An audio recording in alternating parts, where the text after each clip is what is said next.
Welcome to the CU 2.0 podcast. Hi, and welcome to the CU 2.0 podcast with big new ideas about credit unions and conversations about innovative technology with credit union and fintech leaders. This podcast is brought to you by Quillo, the real-time loan syndication network for credit unions, and by your host, longtime credit union and financial technology journalist Robert McGarvey.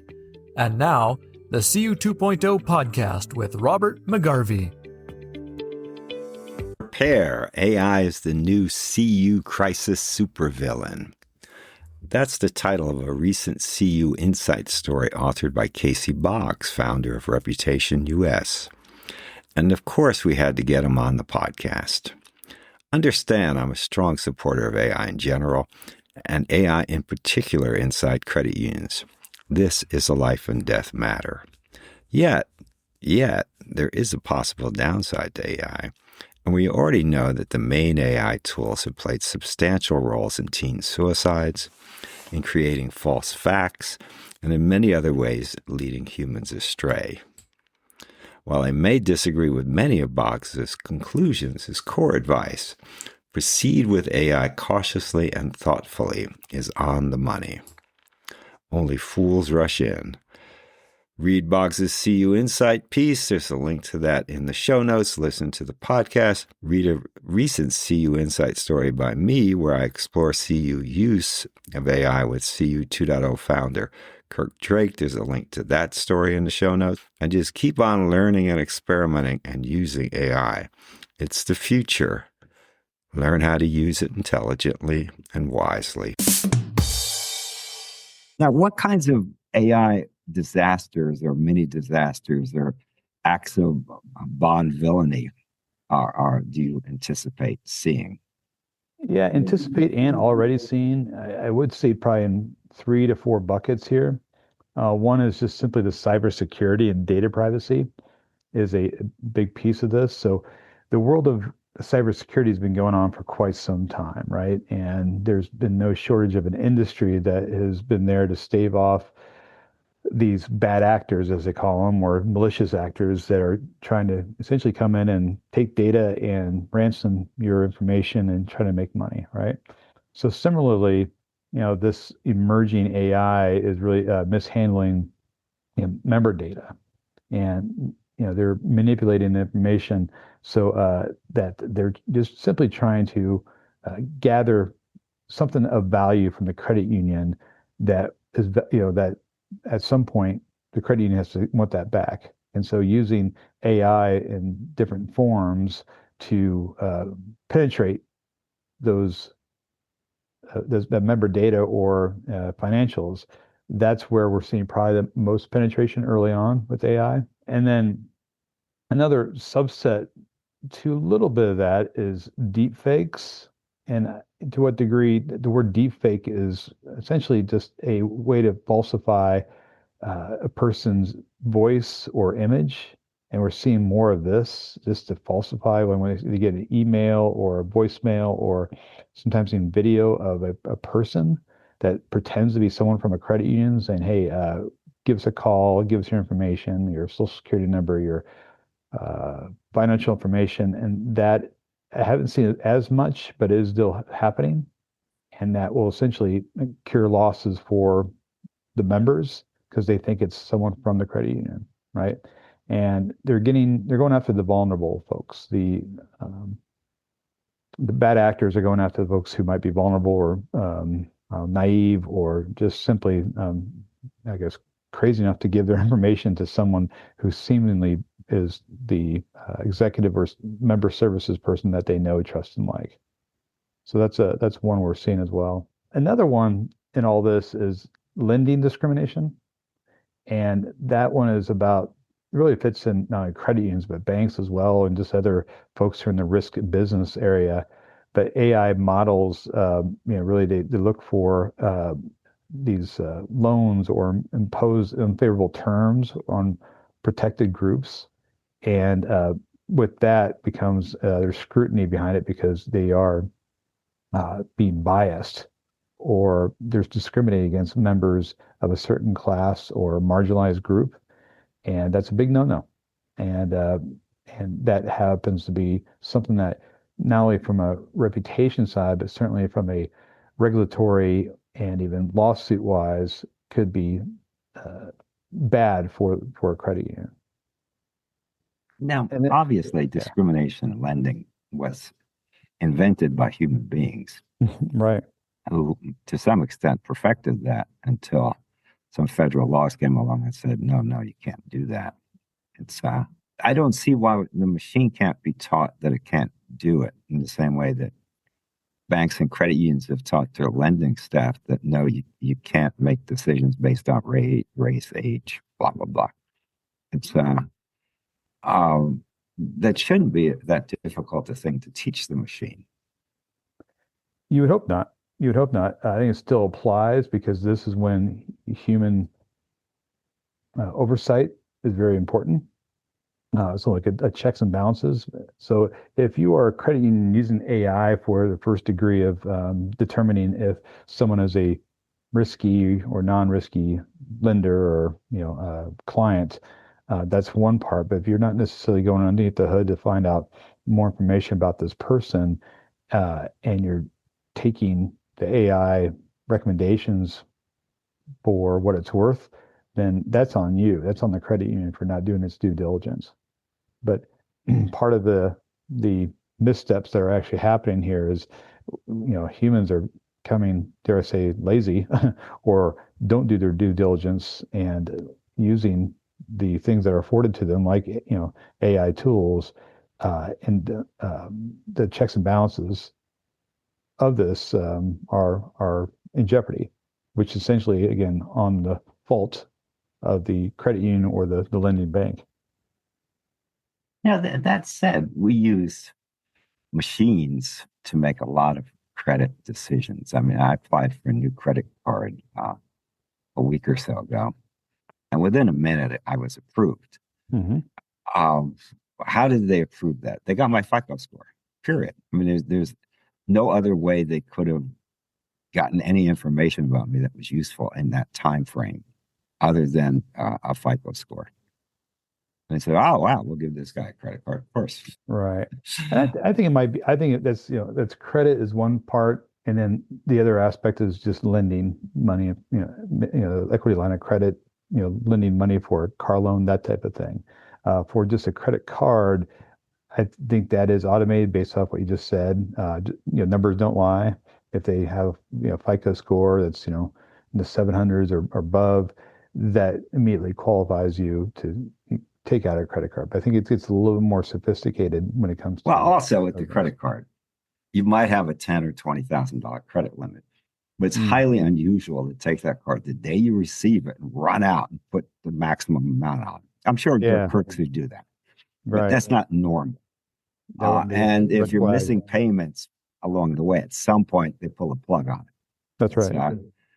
And they're not going to lose the whole amount in most cases. So, I mean, credit lending, this has been going on. Credit cards have been going on for at least, 60 years. They've gotten very good at this. And a lot of it's machine learning, though. That's actually pretty good. I mean, I give the example that if I walked into an Apple store in Detroit, Michigan, and bought 3 super expensive Apple computers, that charge would be declined by my Apple card, which would say, this bozo's never been to Detroit. He don't know where Detroit is. And furthermore, he's never bought this kind of computer. He doesn't seem to like it. Right. Yeah. And that would be a smart move on that machine's part, saying, nope, decline. There are places where the learning makes sense, to use the machine learning. That's right. And, an issue that interests me is that, let's say you apply for a $75,000 home equity loan, and I'm looking at your application. I said, geez, I don't know if I should say yes or no, but I'm a smart guy. So I take your name out of it, but I put a lot of other information into ChatGPT and say, should we give a loan to this guy? Question, what happens to that data? Now, Google says we will never train the system on your data. Your data is your data. That's what Google says with Gemini.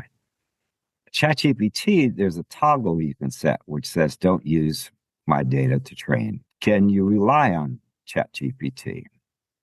Well, ChatGPT has made some egregious mistakes in recent days, recent weeks. Sure. Advising maladjusted teenage boys about how to commit suicide. Some do, at least. So, right. It's a whole nother crisis for sure. When it goes not just corporate parts, but there's a lot of AI issues surrounding those matters. well, so that raises the question of, can we trust their word? Can we trust their ethics? Which is scary stuff to bring up. But in the case of the teenage suicides and the advice, and I have advice in quote marks, that have been given by the machine, you say, wow, this is not good advice. You don't give a 13-year-old who's depressed tips on how to commit suicide. One doesn't do that. Or in general, I'm a father of twins, teenagers, and not my teenager per se, but in general, kids are looking for important counsel on where to go to college, what to do in certain circumstances. When we, as a parents, were that sounding board based off our experience, now they are looking to these, AI tools for pretty much everything, personal or otherwise. And that gets very challenging because it looks good, it seems logical, but it doesn't necessarily fit into what they know about the human being, that teenager. And so information's being shared while it seems convincing and well thought out, or at least it is curated to something that bite-sized for the teenagers. It doesn't factor in that teenager themselves. There's so many different variables that fit into that. And it's, to rely on AI to provide those insights is so limiting, very much still. I don't care how much information you put into AI, it just cannot go into those nuances of the human capital and the uniqueness that every person is involved, including, like, go back to the credit union line. If you're providing lending to someone, there's a story behind those people, right? They might not necessarily have the best credit for whatever reason, but they're doing other things like, looking for work. They are doing 4 or 5 different jobs. They just had, some other issues that prevented them from having a good score. So credit union and knowing a little bit more about that human being on the one-on-one basis, they'll say, yeah, I get their circumstances. I'm willing to give them this loan. If you base purely on just the numbers or some other factors, then the biases will surface. Well, you're talking about the old credit union tradition. I know when Jim Blaine was CEO of State Employees Credit Union of North Carolina, he adamantly insisted they would lend to the human being, not to the piece of paper. And yeah, if you'd had a health crisis and you missed paying a few bills here and there, that would be taken into account. And you might get the money to buy a car that would let you drive to your job. You might get that from state employees because the judgment would be based upon the human, not the fact that you had a little run of bad luck. That's right. A lot of credit unions have moved off of that, unfortunately. But what can I say? I don't run a lending committee on a credit union. So, yeah, and it's harder to factor that human stuff in. It really, you have to talk to people. You have to call the person's foreman, like in the old days of the select employee groups. Tell me about them. Is it reliable? Well, that kind of stuff. So, well, I do think that, and one of the areas that we brought up as well, that the chat bots, are efficient, right? But members are often perceive them as cold. And I don't know about you, but if I call up a company and it's always simply get as a automation or even an online version to give me the answers, it's really impersonal, or it's limiting, or it's got error written all over it.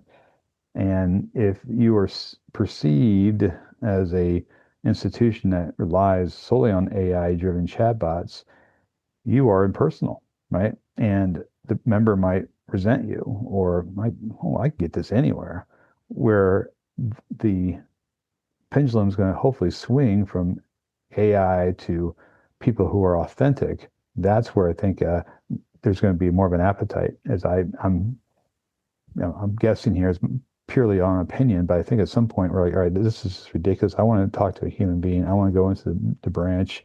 I want to go and meet these person because there's too much at risk here.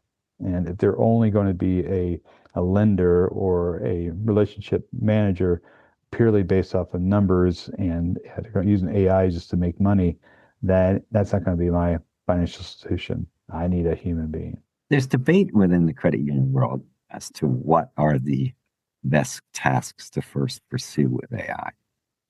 And to me, the winning argument is to use AI not on member-facing stuff, but to use it on back office stuff. The most interesting example I know of a successful AI project is that one Nevada credit union. They took all of the information that call center people consult when you call up with a question, fed it all into AI, aiming to simplify it. There were several documents often dealt with the same topic, sometimes gave contradictory advice. I mean, this is information collected over 30 or 40 years. I mean, I'm sure I contradict myself over things I said wrote 20 years ago. So they cleaned all of that up and have resulted in terrific time savings. So instead of an employee sitting there flipping through pages, getting confused because they're contradictions, you just ask the machine, when will we repossess this guy's car if he misses payments? All right. Within 10 seconds, you got an answer. So the member's not sitting on the phone for 3 minutes as you dial around. Boom, answer. So does the member know that AI has played a role in this? No. Why should they? It's irrelevant. You're still talking with a person. I mean, I assume you don't have any issues about those kind of projects. Not yet, and I say that because those probably aren't as exposed because if it is an error that's going to be tracked probably internally, and I can't imagine any institution is going to track and tout some of the errors they've done internally, or they're seeing some flaws in that system. They might, talk to the vendor who they're using or the AI aspect that they're using and say, hey, this does have flaws, but I don't think it's one of those things where they're going to highlight some of the, inefficiencies that are taking place that's going to be forward thinking to, the public or prospective members. So I know another place where AI is having significant impact at credit unions is automating collections. So if you're late, instead of a human being calling up, leaving a message, because you're not going to answer the phone, sure, a machine will call up and leave the message. And one of the most interesting things about that is so far, I have not heard of any collection staff complaining about this, because usually most of the people doing that find it to be work they don't really want to do. And these credit unions have not had any staff reduction. So they've given people other tasks to do. So it's not like, oh, we're going to fire you and replace you with a machine. It's, hey, you don't have to make those collection calls anymore. How's that? Wow, this is great. Great. I came in, I had to eat Tums all morning before I made my first call. No, this is wonderful. Thank you. God, I love AI. Right. So there are some good parts of AI for sure, and it's not primarily to poo-poo on it. In fact, it's going to be an important engine to different aspects, and augmentation to things that we're already doing and taking the lead on. There's no shortage of examples to that end, but it's not where it needs to be at all, and I'm not sure if it'll ever be. But in the same vein, because of something that's new, there's going to be malfeasance, nefarious actors out there, and folks who are just essentially looking to game the system. And that, based on what we've seen so far, that's already happening. And it's going to probably be more sophisticated, and it's kind of scary. And so part of what we're talking about today about, the AI crisis of sorts is that you need to be vigilant. What's going on right now and September 17th, 2025, it's likely going to be a lot more different than September 17th, 2026. And it's scary, daunting. It's going to be a little bit exciting, but we all have to be participants in being vigilant and being ready because we don't necessarily know what we're going to be up against. Right. So Yeah. crisis prep is going to be important, and not just for preparation parts, and that's what we advocate for, but I think just you have to get educated to it. It's one of those things where when I talk to someone about what is your degree of knowledge of AI, adoption, and other things, it's still a slow burn for a lot of people, and that's okay. But for companies that are dealing with records, medical records, or financial records, or just information, or they are in the business of customer service, has to be paramount because there's a lot at stake here. And in one little slip or mishandling of how you handled the situation, it's going to be a dark mark on you as a company. And that's what we're just telling folks and screaming from the rooftops now is that it's here. Keep an eye out for it, but not simply like waiting for the crisis to happen, but having safeguards in place. And that's essentially having almost a team ready for being vigilant, ready to prepared, and to hopefully to mitigate against any damage that might come your way. I'll go back to 1995 when every company's rushing to be online. They pretty quickly realized that I don't want you to take your personal computer, go down to the local Starbucks, use their Wi-Fi, whatever they had at that point, to get online and dial into my mainframe and start downloading stuff. I just don't want this to happen.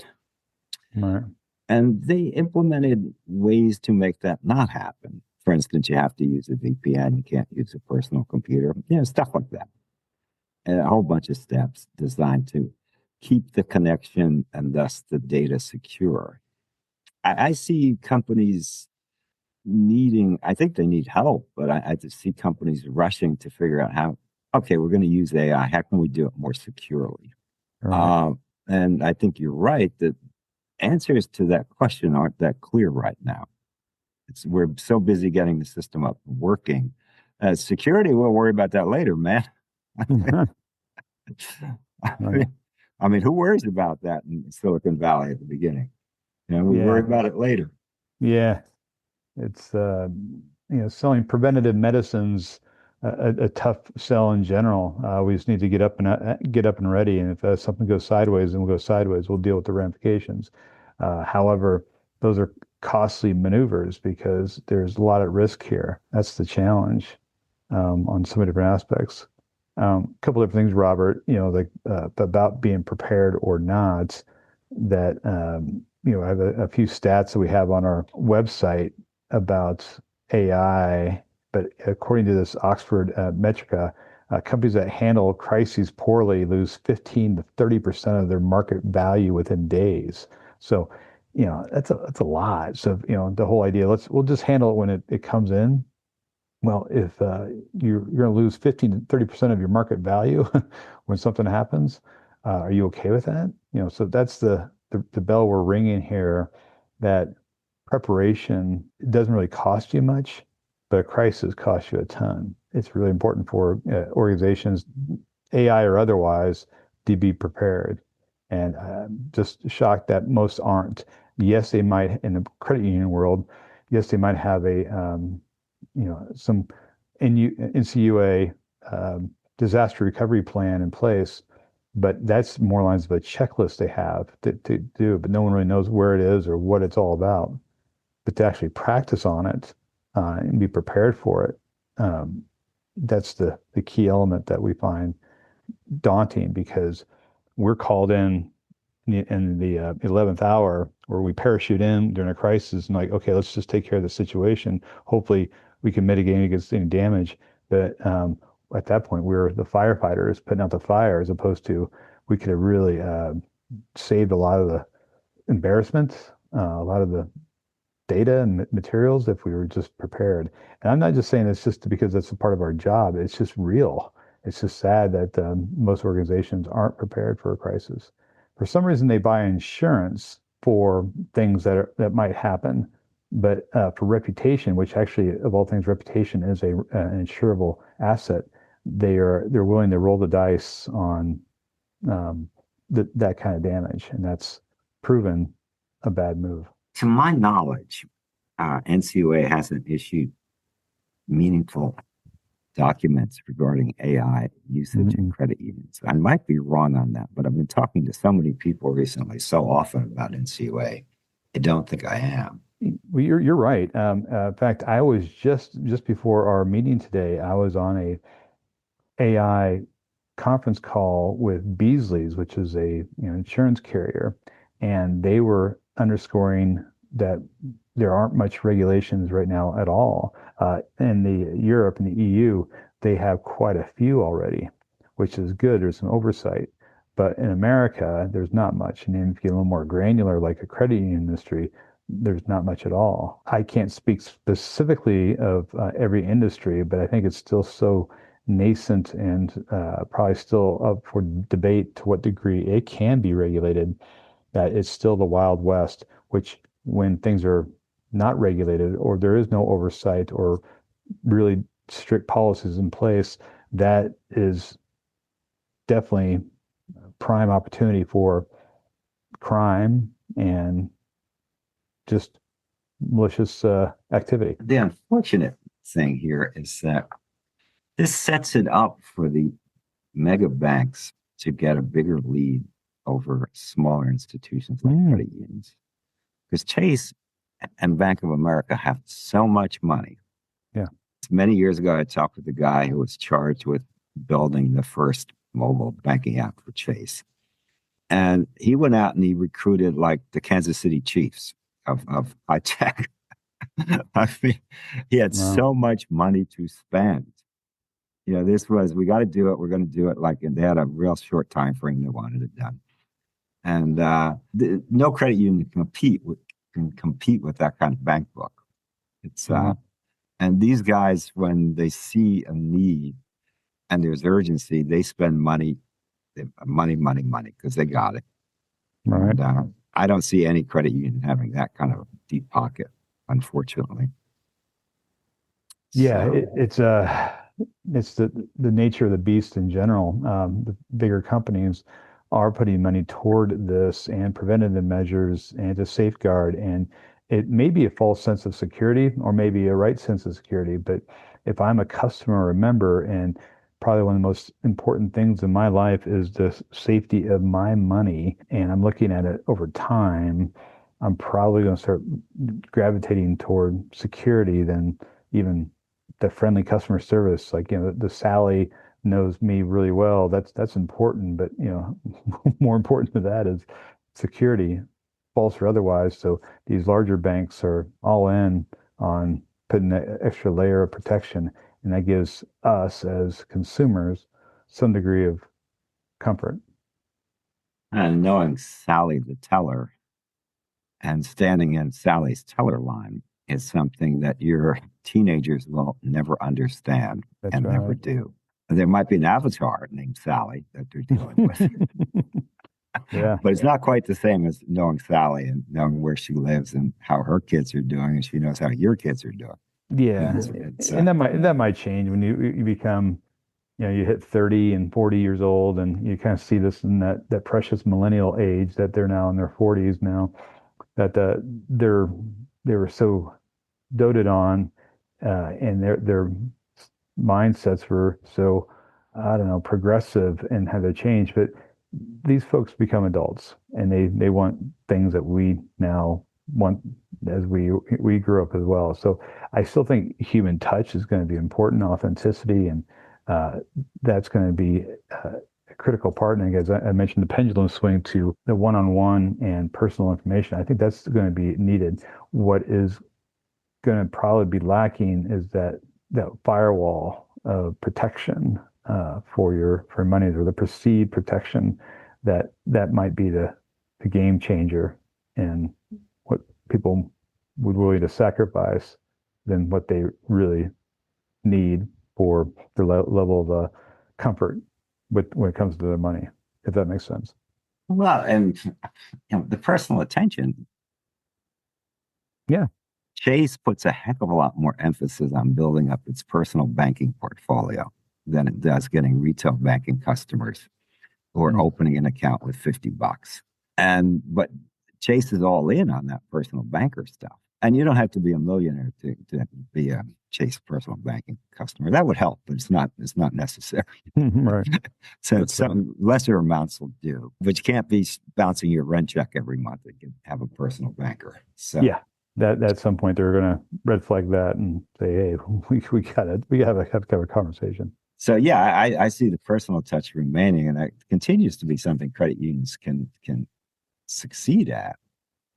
And I don't see AI taking that over just yet. How about using AI to do essays, for instance? Mm. I Something know like many people who now turn over most of their email to Gmail, which has an AI function. It'll answer the things for you.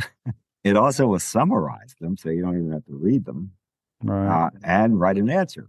Now it gives you the answer. Is this okay? And I was like, yeah, sure. I didn't read the email in the first place, so yeah, it's okay. I don't know how I feel about all of that, but if I had high volume email, I'd probably start using it more myself, to be honest. But Yeah. I don't have really high volume. So, Yeah, we struggle with a lot of different aspects here of using computers and AI and other aspects to make informed decisions. Now, it's no denying it, similar to what you brought up in 1995, where it's a transition from what we know, what we believed in, to then, oh, this actually thing does work and it's actually very convenient and it's helpful, and oh, I can actually purchase something. I'm actually putting my credit card on this thing and I'm getting something. Okay, there's a bit of trust going on, right?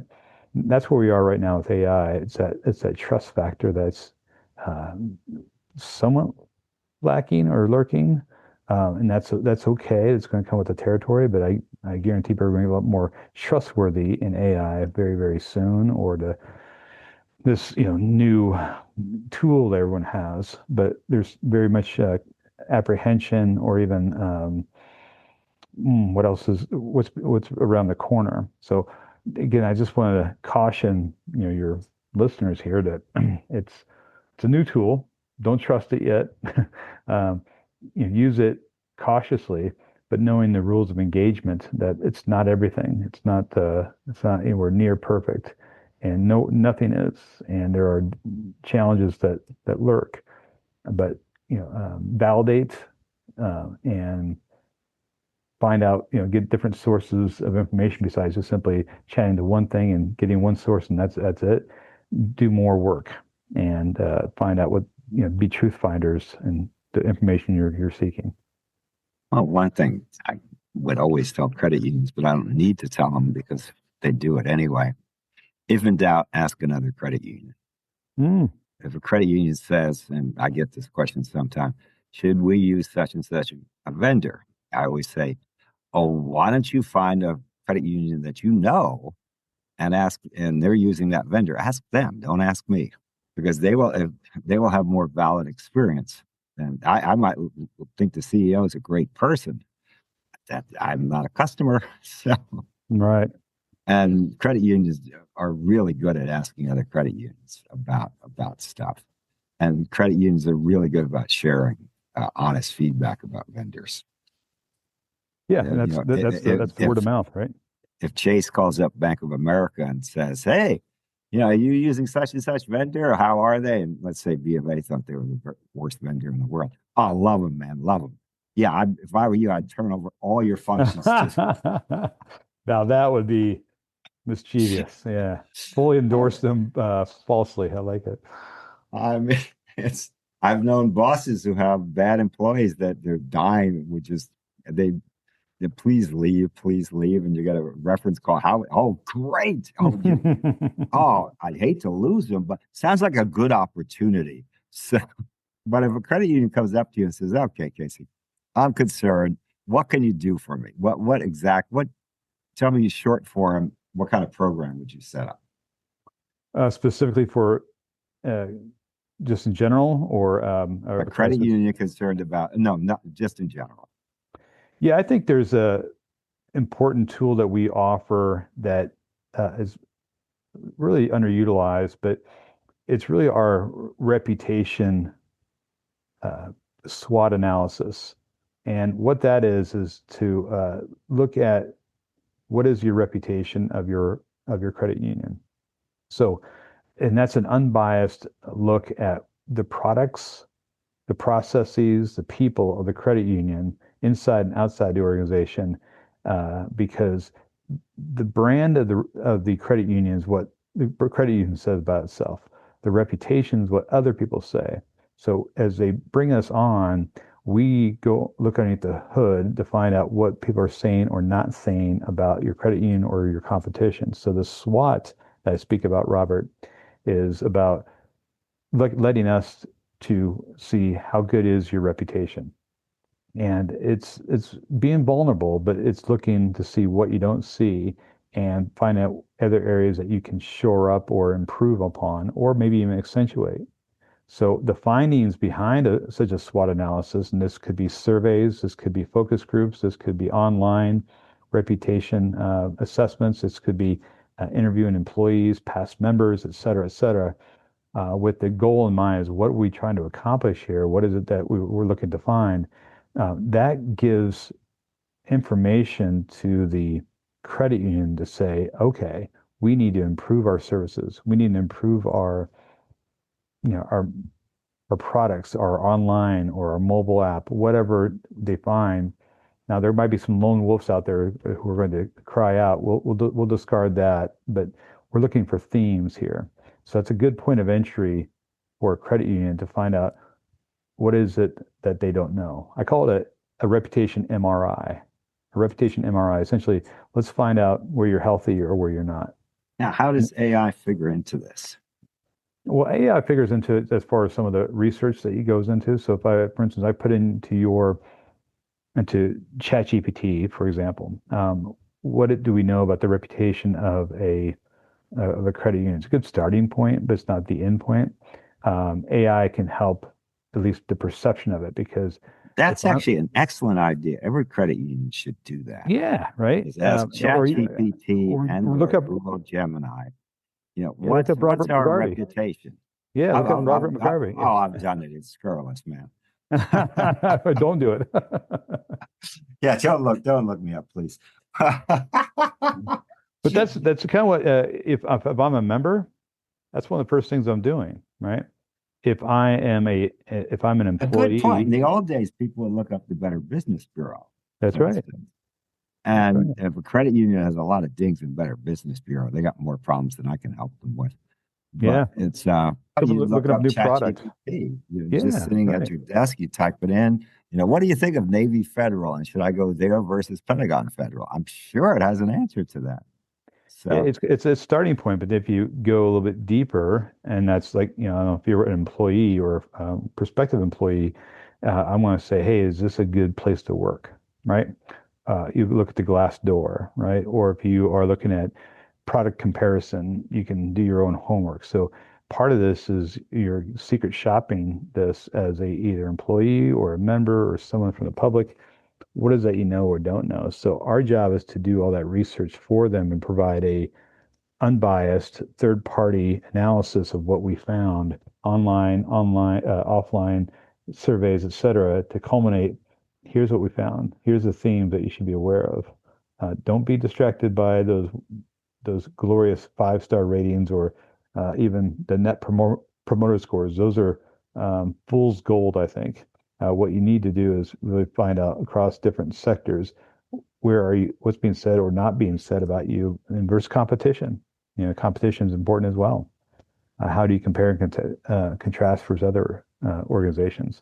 So all that's a good starting point to find out really what your true value of your reputation is, or where there are deficiencies. Mm-hmm. Then I assume you would help the credit union create some guardrails. Yes, I'm glad you asked. using AI. Oh, yes.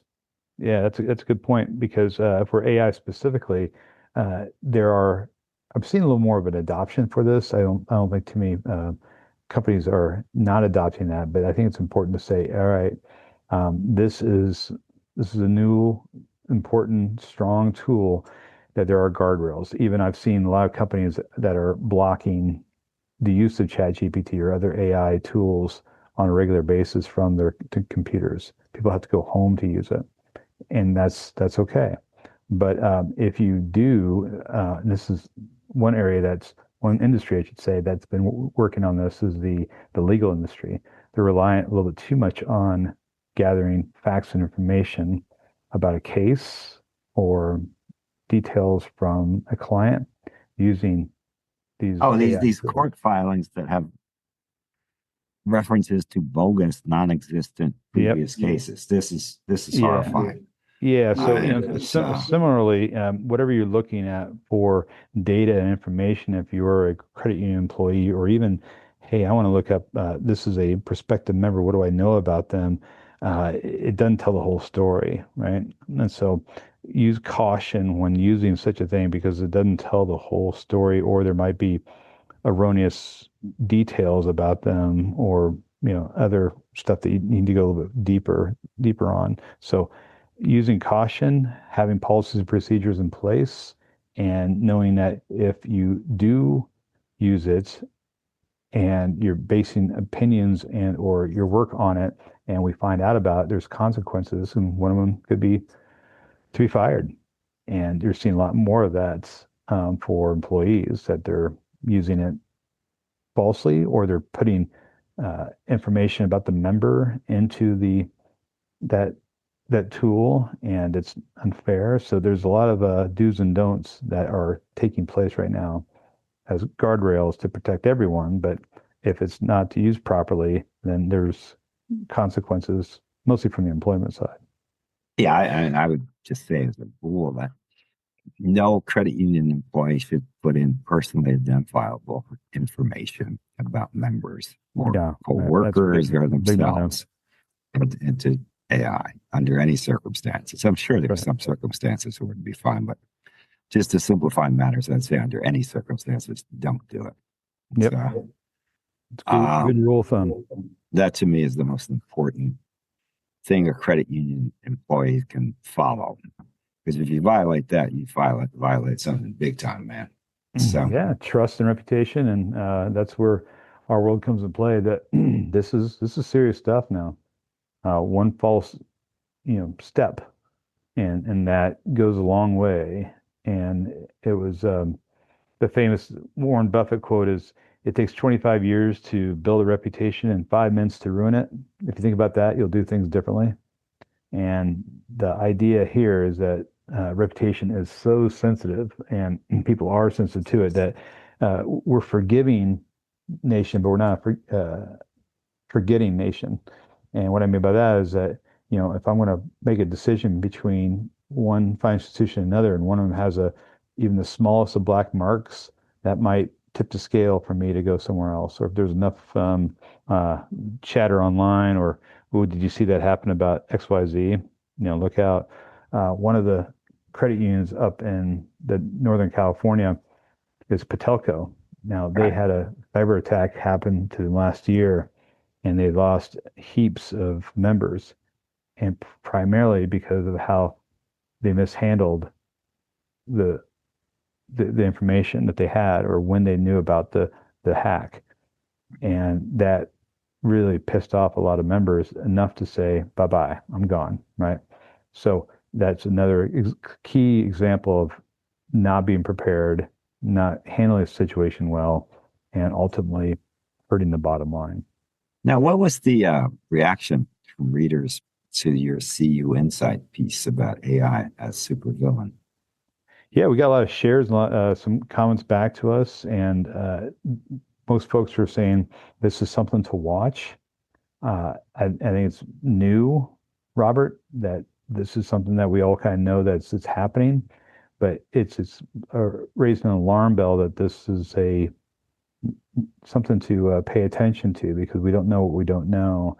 And while we're using it for hopefully all the right reasons and fun reasons, and it's a new toy, play with that toy with caution, or be vigilant that we don't necessarily know all the issues behind it. And so that's one of those things where just the cautionary tale That's the response I got. It's like, this is good. Thank you for sharing that. Well, I totally agree that these tools are extremely powerful. We don't know the full extent of their powers, to be honest.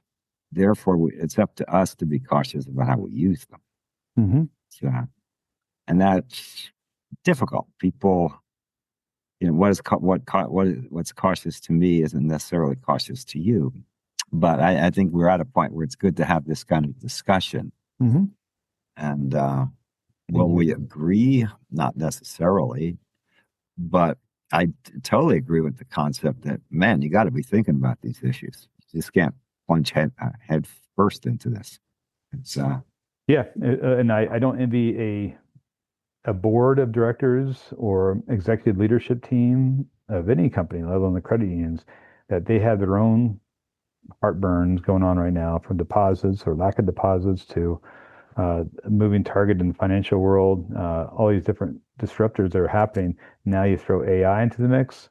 Oh, wow. There's so much headspace that's swirling, that's going on, obviously, from tariffs to the financial uncertainty. There's just so much happening right now. And AI is just one of those important things. I don't know how they do it. And it's tough to. And this is the biggest change in financial institutions. Not since the smartphone, not since the web, not since either of those things. It's actually the biggest change since financial institutions began to computerize. When they moved data off of pieces of paper onto floppy disks or magnetic tape. I mean, that's how big this change is. I mean, that change happened in the mid 1980s for most institutions. We're at the same place now, and it's just an immense change. Now, could this blow up? Yeah, I mean, but then again, the transition into computers could have blown up too, and it didn't. So. Yeah, it's just we're all have to adjust, right? And that's the tough part here. And I don't necessarily know, one of the areas is jobs, Robert. Where are the jobs going to come from when this disruptor of AI is taking over jobs? But every industry, everything, or every era, I should say, has adjusted to the times. And I don't necessarily know what the new jobs are going to be. I hope there's still room for human beings. Oh, there are. But, if you actually look at historic staffing numbers in credit unions, they're much lower for, let's say, $1 million in assets than they were 20 years ago. There's just fewer people. Yeah. Significantly fewer. And I think that trend will continue. Can we wipe out whole departments? Well, I hope not. So we can't all be sitting around letting the machines do all our work. At least I hope not. Or what's our value? And then machines might decide amongst themselves to get rid of us. Well, if that's the world we have to live in, then I'll be first in line to say goodbye. Because hey, man, you must have seen The Matrix, right? Okay. I know. I still like human beings. If human beings are being taken over AI, then that's my time to say goodbye. Go watch The Matrix again tonight. No, I prefer not to. I want to watch maybe an Andy Griffith rerun or something. Before we go, think hard about how you can help support this podcast so we can do more interviews with more thoughtful leaders in the credit union world. What we're trying to figure out here in these podcasts is what's next for credit unions. What can they do to really, really, really make a difference in the financial scene? Can't all be mega banks, can it? It's my hope it won't all be mega banks. It'll always be a place for credit unions. That's what we're discussing here. So figure out how you can help. Get in touch with me. This is rjmcgarvey@gmail.com. Robert McGarvey. Again, that's rjmcgarvey@gmail.com. Get in touch. We'll figure out a way that you can help. We need your support. We want your support. We thank you for your support. The CU 2.0 podcast.